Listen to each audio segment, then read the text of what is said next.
Greetings and salutations, my little chickadees. This is Bunny. Hi, Bunny. Hi, your internet psychic, medium, astrologist, and friend. And today I want to talk to you about manifesting and gratitude lists. Now, I have heard many times people say, why doesn't manifestation work for me? It just doesn't work for me. Like, I've tried it and it doesn't work. Okay, first of all, you're manifesting all the time. Even if you're not consciously doing your manifestations, like sitting down, writing down, or whatever it is that you usually do to manifest, even if you're not doing that subconsciously, we are manifesting. So yes, your reality, you're living what your subconscious is manifesting at this time. So the thing about manifestation is that you need to reprogram your brain in order for it to work. All right. There are a few things that you need to understand about manifesting.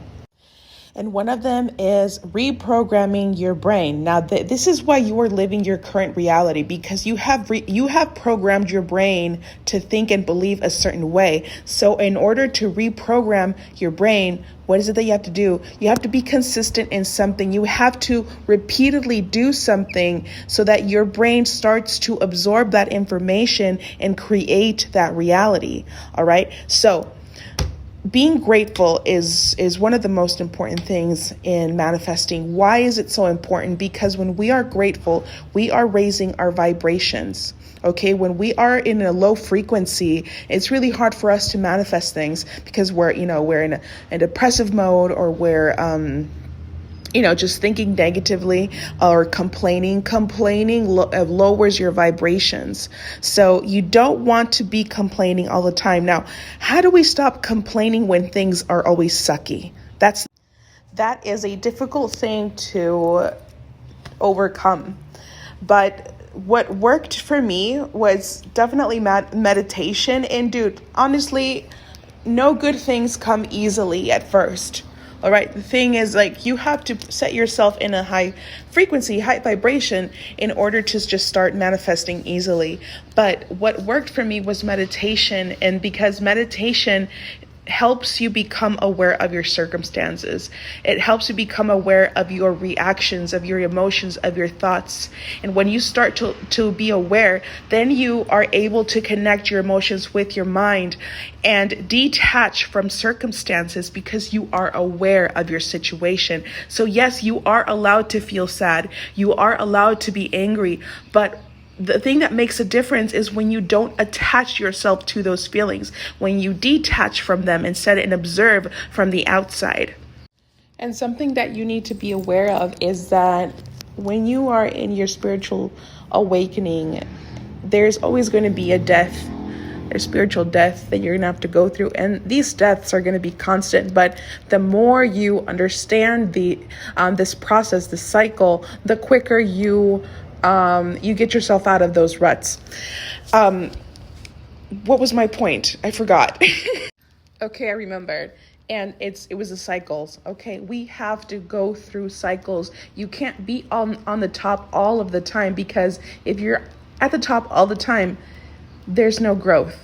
Okay, so it's important to understand that if you're in a dark place, if things are just like not working out, you lost your job, you can't pay your rent, whatever it is, your car broke down, family problems, relationship problems, whatever it is, this is a moment of darkness. It's like nature teaches us about cycles all of the time. It's like when it's midnight, it's time to rest. It's time to recharge, okay? And when we're going through a period of darkness, we have to understand that it's not going to be there forever. Okay, the sun will shine eventually. It has to come out eventually. But before that happens, we need to sit back and observe what is going on in our surroundings. And finally, once you understand that what you are going through is part of your growth and there is something here that must be learned, and one of the most important things to learn is to be grateful through the dark times, that is when your manifestation game gets empowered. I'm telling you, dude, I've been through it all. I'm telling you, this fucking works, but you got to be consistent. How consistent do you have to be? Okay, this is my gratitude list and this is my manifestation journal. How consistent do you have to be? Do you know how many pages are in this journal? Neither do I. But you have to do this every single fucking day. I'm not joking you. I have 3 other journals full of gratitude lists. Okay. And the thing about being grateful is you have to truly be grateful. Like, you don't have to say, oh, I'm grateful to be alive if you don't feel grateful for that. Okay. You have to be genuinely grateful about something. All right. Like, it could be from like, you know what? I am so grateful that I went through those dark times back in blah, blah, blah, because if it wasn't for that, I would not have learned this. You know, it has to be something that you're truly grateful for. You know, it doesn't have to be your casual, like, I'm grateful because I have food. I'm grateful because I have clothes. You know, like, just be true about your gratitude list. And lastly, your manifestations. Like, I like to write mine down. And I like to put images, you know, to represent, you know, the things that I want. And they're not all vain, you know, a lot of them are very spiritual.